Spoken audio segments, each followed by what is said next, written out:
প্রিয় শিক্ষার্থীবৃন্দ, আসসালামু আলাইকুম। আজকে আমরা সপ্তম শ্রেণীর বিজ্ঞান বইয়ের ষষ্ঠ অধ্যায় নিয়ে কথা বলবো, তাপ এবং তাপমাত্রা। প্রিয় শিক্ষার্থীবৃন্দ, চলো আমরা এই অধ্যায় সম্পর্কে জানিয়ে আসি।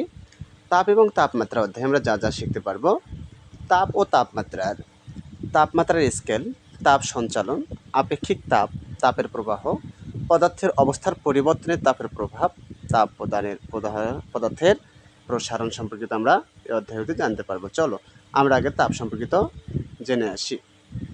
তাপ আমাদের চারপাশে আমরা নানা ধরনের শক্তি দেখি। আমাদের চারপাশে কী দেখি? নানা ধরনের শক্তি দেখি। আমাদের দৈনন্দিন জীবনে এই শক্তি আমরা নানাভাবে ব্যবহার করি।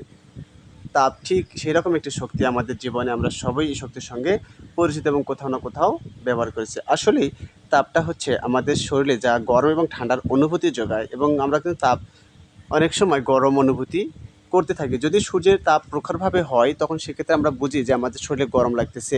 আবার ঠান্ডার দিনে বা যদি আমরা একটা এক টুকরো বরফ হাতে নিয়ে দেখি, সেখানে আমরা বুঝতে পারি আমার হাতে কী লাগতেছে, ঠান্ডা লাগতে। ঠিক আমরা আমরা নিচে আর প্রয়োগগুলো দেখতে পারবো। তাহলে বলা হচ্ছে যে আমরা তাপ প্রয়োগ করে রান্না করি, চা খাওয়ার জন্য তাপ দিই, পানি গরম করি, কাপড় ধুয়ে তাড়াতাড়ি শুকাতে চাইলেও রোদে কাপড় দিই। অনেক সময় ব্যক্তিগত স্বাচ্ছন্দ্যের জন্য বাড়তি তাপ থেকে রক্ষা পাওয়ার জন্য চেষ্টা করি। আমাকে বলা হচ্ছে যে আমরা অনেক সময় স্বাচ্ছন্দ্য বোধ করার জন্য আমরা তাপ থেকে রক্ষা পাওয়ার জন্য যথেষ্ট চেষ্টা করি। রোদ থেকে রক্ষা পাওয়ার জন্য ছায়ায় বসে বিশ্রাম নেই, গরমের সময় কালো কাপড় না পরার চেষ্টা করি। এই তালিকা যত ইচ্ছা লম্বা করা যাবে। কিন্তু তোমরা কি জানো তাপ শক্তিটা কীভাবে এসেছে? এক গ্লাস ঠান্ডা পানি তার এক গ্লাস গরম পানির মধ্যে পার্থক্য কী? কী কারণে তাপ শক্তি ঠান্ডা পানিতে নেই, গরম পানিতে আছে? তাহলে একসময় এই ব্যাপারটি নিয়ে মানুষ অনেক কৌতূহল ছিল। একসময় মানুষ এই ব্যাপারটা নিয়ে অনেক কী ছিল? কৌতূহল ছিল। কিন্তু এখন আমরা জানি সব পদার্থ অণু পরমাণু দিয়ে তৈরি। তাহলে এই অণু পরমাণুগুলো গঠিত বা কম্পমান সামগ্রিকভাবে আমরা তাপ হিসেবে দেখি। অণু পরমাণুগুলো যত বেশি ছোটাছুটি করবে সেটি তত বেশি উত্তপ্ত বলে মনে হবে। এক কথায় একটা কঠিন পদার্থের মধ্যে যদি অণুগুলো যত তাপ দিবা সেখান থেকে সেগুলো কম্পমিত হতে থাকবে, এবং যত তাপ দিবা এই কণাগুলো একসময় কাঁপতে কাঁপতে কাঁপতে কাঁপতে তাদের স্থান ছেড়ে দেওয়ার জন্য চিন্তাভাবনা করবে, এবং একসময় তারা স্থান ছেড়ে দিয়ে আরও বেশি উত্তপ্ত হবে। এবং এক গ্লাস পানি, যদি আমরা এক গ্লাস পানির ভেতরকার ও পানির অণুগুলো স্থির হয়নি, সেগুলো ছোটাছুটি করছে, কিন্তু যখন তাপ দেওয়া হয় সেই ক্ষেত্রে সেগুলো কি হয়? যদি আমরা তাপ দেই, দেখো এখানে বলা হচ্ছে, দেখো এই গ্লাসের পানি আর এই গ্লাসের পানি, এখানে হচ্ছে ঠান্ডা আর এখানে হচ্ছে গরম।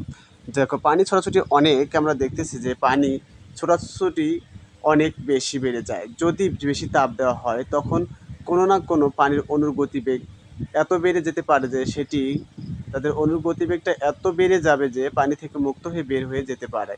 তাহলে কি বলছে, যখন তাদেরকে এই দেখো এই গ্লাসের তাপমাত্রা আর এই গ্লাসের তাপমাত্রার মধ্যে ডিস্টেন্সটা কোথায়? তা দেখো এখানে কিন্তু তাদের যে অণুগুলো আছে বা পরমাণুগুলো আছে তারা কিন্তু একটু কাছাকাছি, বা তারা কিন্তু 1 2 3 4 5 6 7টা, আর এখানে কটা 1 2 3 4 5 6 7 8টা। তারা মনে কর দেখো ছেড়ে দিচ্ছে আস্তে আস্তে, তারা কি তাদের অণুগুলো ছেড়ে দিচ্ছে, পরমাণুগুলো কী করতেছে? একে অপরকে ছেড়ে দিচ্ছে এবং তারা বের হয়ে যেতে পারে। আমরা সেটাকে বলি বাষ্পীভবন বলি, যেটা আমরা দেখি যে বলা হচ্ছে যে পানির অণুর গতিবেগ এত বেড়ে যেতে পারে যে সেটি পানি থেকে মুক্ত হয়ে বের হয়ে যেতে পারে। আমরা সেটাকে বলবো বাষ্পীভবন। এক কথায় একটা ঠান্ডা পানিকে যখন আমরা তাপ দেব, এই তাপীয় অবস্থায় পানিটা উপরের দিকে একসময় গলতে গলতে বা তাপমাত্রা গ্রহণ করতে করতে তারা বাষ্প আকারে উঠতে শুরু করবে।